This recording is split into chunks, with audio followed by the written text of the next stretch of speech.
სენსაციური გამარჯვება ევრობასკეტზე. პირველი ემოციები და პირველი კომენტარები. დამაჯერებელი გამარჯვება დინამო არენაზე. რას ამბობენ ფეხბურთელები მატჩის შემდგომ. ამ და სხვა საინტერესო სიახლეებისთვის უყურეთ ვიდეოს ბოლომდე. დავიწყოთ კალათბურთით, სადაც საქართველოს ნაკრებმა ევრობასკეტზე მორიგი სენსაცია მოახდინა. ჩვენმა ბიჭებმა მერვედ ფინალში ფავორიტი საფრანგეთი 80-70 დაამარცხეს და ისტორიაში პირველად მეოთხედ ფინალში გავედით. ამ შესანიშნავ და დაძაბულ შეხვედრაში საუკეთესო შედეგები კაპიტანმა თორნიკე შენგელიამ და კამარ ბოლდუინმა აჩვენეს. ორივე მათგანმა 24 ქულა მოაგროვა. მამუკელაშვილის ანგარიშზე კი ორმაგი დუბლია, 14 ქულა და 11 მოხსნა. შეგახსენებთ, რომ ეს მიმდინარე ჩემპიონატზე საქართველოს მეორე სენსაციური გამარჯვება. პირველი ესპანეთის დამარცხება იყო. აღსანიშნავია, რომ ორივე შემთხვევაში საქართველოს გამარჯვების მხოლოდ 5%-იან შანსს აძლევდნენ. თუმცა ფაქტია, ჩვენმა ბიჭებმა ორივე შემთხვევაში შესანიშნავი გამარჯვება მოიპოვეს. ახლა წინ მეოთხე ფინალია, სადაც საქართველოს ნაკრები ფინეთს დაუპირისპირდება. თუმცა მანამდე მოვისმინოთ გამარჯვების შემდგომი კომენტარები. ხალხი ამბობდა, რომ პლეი-ოფში შემთხვევით მოხვდით. კარგი, იყოს ასე. მადლობა საფრანგეთს ასეთი თამაშისთვის. ახლა ვუყურებ იმ შემადგენლობას, რომელიც დავამარცხეთ. გონით ცუდი გუნდი არა. მინდა გითხრათ, რომ პირველივე წუთიდან მზად ვიყავით ასეთი ტიპის შეხვედრისთვის და საბოლოოდ მოვიგეთ კიდეც.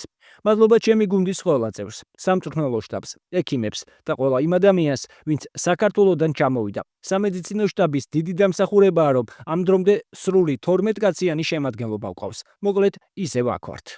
ძალიან დიდი მნიშვნელობა აქვს ხო? დღევანდელ გამარჯვებას აქვს უდიდესი მნიშვნელობა. მოკლედ რო აღწეროთ, დღეს ისტორია დავწერეთ ხო?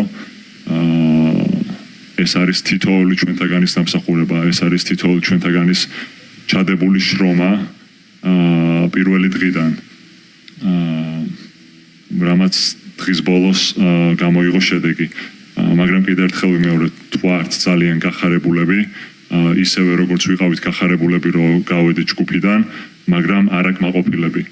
კი, დღეს ძალიან გვიხარია, რომ ისტორია დავწერეთ, მაგრამ დღეს საღამოდან უკვე მობილიზებას დავიწყებთ ფინეთის მომზადებით ფინეთის თამაშისთვის. ერთიაც მინდა დავამატო, რომ ძალიან ამაყი ვარ ჩემი გუნდელებით, ჩემი მწვრთნელებით, სტაფით, ექიმებით, ყველათ. ყველა იმ ხალხს მინდა გადაუხადო მადლობა, ვინც ამ ხელაგზაზე ჩამოვიდა საგულშემატკივროდ და დღეს ერთი წამით არ გაჩერებულან და არ ჩვენთვის არ მოუციათ მოდუნების საშუალება. იგზნობოდა თითქოს სახში თამაშობდით თბილისში და ყველა იმ მაყურებელს, ვინც ვერ მოახერხა ჩამოსვლა და შორიდან გვადევნებდა თვალყურს და ყოველთვის გვერდში გვიდგა საგებული თუ მოგებული თამაშის შემდეგ. ყველას ძალიან დიდი მადლობა გადაუხადა. და თუ შეგეკითხებოდი ამ თამაშის წინ რომელი უფრო რთული სიტუაცია იქნებოდა საფრანგეთის წინააღმდეგ თუ ფინეთის წინააღმდეგ, ალბათ დღეს ვიტყოდით, რომ ფინეთის წინააღმდეგ უფრო რთული იქნებოდა, მაგრამ გავართვით თავი ხო, მადლობა უფალს. ასევე როგორც თქვით, სათანადოდ მოვიმზადებით ფინეთის წინააღმდეგ. დღეს ამ მომენტში ახლა არ შემიძლია ბევრ რამეზე გიპასუხო. უბრალოდ სასტუმროში დავბრუნდებით, შევიკრიბებით და როგორც გითხარი, დავიწყებთ უკვე დღეს საღამოს მომზადებას ფინეთის თამაშისთვის. კიდევ ერთხელ შეგახსენებთ, რომ მეოთხედ ფინალში საქართველოს მეტოქე ფინეთი იქნება. ეს შეხვედრა 10 სექტემბერს გაიმართება. თქვენ რას ფიქრობთ? შეძლებენ ჩვენი ბიჭები კიდევ ერთი სენსაციის დაფიქსირებას? დაწერეთ თქვენი აზრი კომენტარებში. ახლა კი ფეხბურთი და დინამო არენა, სადაც საქართველოს ნაკრებმა 2026 წლის მსოფლიო ჩემპიონატის შესარჩევი ეტაპის მეორე ტურში ბულგარეთი დამაჯერებლად 3-0 დაამარცხა. აღსანიშნავია, რომ თურქეთთან მარცხის შემდეგ ვილისანიოლმა რამდენიმე ცვლილებას მიმართა. გუნდის კაპიტანი გურამ კაშია სათადარიგო და სკამზე იყო და გუნდს ხვიჩა კვარაცხელი ამუკაპიტდა. პირველი გოლი კი სწორედ მან გაიტანა. ამ შეხვედრაში სადებიუტო გოლი გაიტანა ნიკა გაგნიძემაც. საბოლოო ანგარიში კი გიორგი მიქაუტაძემ დააფიქსირა. დამაჯერებელი გამარჯვების შემდეგ ფეხბურთელებმა მედიასთან ისაუბრეს. რა თქმა უნდა, კარგი რეაბილიტაცია იყო. გინდა გვეფიქრებოდა იმაზე, რომ ვარ წაგვეგო დღეს როგორ იქნებოდა თამაში, მე ყველა მაგაზე ფიქრობდა. მაგრამ ჩემი აზრით ყველაფერი წინ არის. ჩვენ ბერჯერ დავამტკიცეთ, რომ ყველა გუნდთან თამაში შეგვიძლია, ყველა გუნდთან გამარჯვება შეგვიძლია და უნდა მოვემზადოთ ოქტომბრისთვის მაქსიმალურად კლუბებში უნდა ვიჩამაშოთ და იდეალურ ფორმაში უნდა დავბრუნდეთ ოქტომბრისთვის, რომ ორივე თამაში წარმატებით დავასრულოთ. ოცნებაც რაღაც რთული იყო, არ წარმომედინა, რომ დღეს შემეძლო გუნდისთვის მეკაპიტნა, ეროვნული ნაკრებისთვის მით უმეტეს. და რავი, ძალიან ბედნიერი ვარ, უგზნობ ამ პასუხისმგებლობას, მაგრამ რა თქმა უნდა, სანამ კაშო ფეხბურთს თამაშობს, ის არის ჩვენი კაპიტანი და ძალიან ბედნიერი ვიყავი, რა თქმა უნდა, როცა მითხრეს, რომ კაპიტანი ვიქნებოდი დღეს და ვფიქრობ, რომ ამ ყველაფერს თავი კარგად გავარკვევ. ეკრანზე დავინახე უცბად რომ 10 ქულით მოვუგეთ და მაგ დროს ხიზანას ჩაუვარე და ხიზანას უნებოდი მართალია მეთქი რაღაც ძალიან გავიკვირდა იმიტომ რომ რა თქმა უნდა საფრანგეთი ერთ-ერთი საუკეთესო გუნდი არის და ბიჭებს რავი ძალიან დიდი მადლობა ამისთვის ჩემი აზრით მათ შეუძლიათ რომ კიდე წინ წავიდნენ და ძალიან გაგვახარეს გუშინ იმაზე რაღაც დამწუხრებულები ვიყავით რომ ვერ უყურებდით მათ თამაშს მაგრამ რავი ძალიან დიდი ბედნიერება გვაჩუქეს და დღეს ჩემი აზრით საქართველოს დღე არის იმიტომ რომ ესე დიდი წარმატება იშვიათია და ძალიან ბედნიერები ვართ რომ ჩვენმა საკალათბურთო ნაკრებმა ეს მოახერხა თამაშიდან თამაშამდე უნდა მოვუმატოთ ყველა თამაშის განსაკუთრებული მომზადება ჭირდება ხუთი თამაში იყო თურქეთთან ხუთი თამაში იყო დღესაც მაგრამ საბედნიეროდ დღეს გავიმარჯვეთ ჩემი აზრით უბრალოდ უფრო მეტი კონცენტრაცია გვმართებს პირველივე წუთებიდანვე იმიტომ რომ ბევრი თამაშია უკვე პრობლემები გვაქვს პირველივე წუთებში შემდეგ ვასწავლობთ ხოლმე თამაშს მაგრამ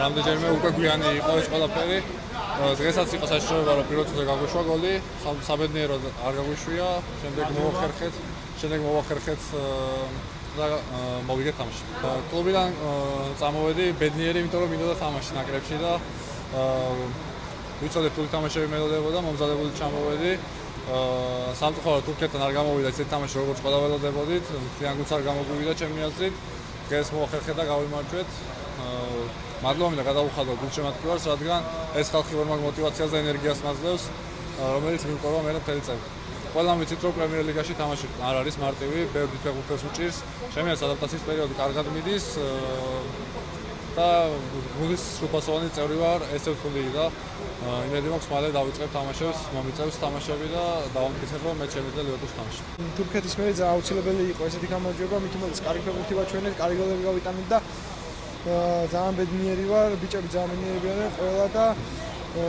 ძალიან კარგი გამარჯვება იყო კლუბში ახლა ჩავართ პოზიტიურ განწყობაზე და გავაგრძელებთ შრომას ვადიშებს და შევხვდებით შემდეგში რაც არ ხდებოდეს ნაკრებში ჩამოსვლა ჩემთვის ძალიან დიდი ბედნიერება ამიტომ ეს ყველაფერი ნაკრებს არ დაეთყობოდა არასდროს და არც დაეთყობა მომავალში იქნება მსგავსი სიტუაციაზე რამე დაძაბულობა ჩათვალეს რთულია რა ესეთ გუნდებთან თამაში რო ელოდები რომ მოიგებ შეიძლება კონცენტრაცია გაგებაროს მაგრამ არ მოხდა ეს ესე ძალიან ბედნიერი ვარ მით უმეტეს შრალი კარი ყოველთვის სასიამოვნოა და ეს არ მithქვამს და მინდა ვთქვა რომ დაიწყო მამარდადან რაც გააკეთა პირველ წუთებში მაგ მომენტიდან დაიწყო თამაში მამარდამ რა და ულოცავ ბიჭებს გამარჯვებას და მადლობა ძალიან დიდი გულშემატკივრებს ძალიან დიდი მადლობა იმიტომ რომ არ აქვს მათთვის ამის მნიშვნელობა როგორც ჩანს იმიტომ რომ მე გძნობდი ძალიან დიდ ხარდაჭერას მათგან უდინეზეში ადაპტაციის პროცესი რა თქმა უნდა რთულია იქიდან გამომდინარე რომ წინ გადადგმული ნაბიჯია და ახალ ლეველზე ადიხარ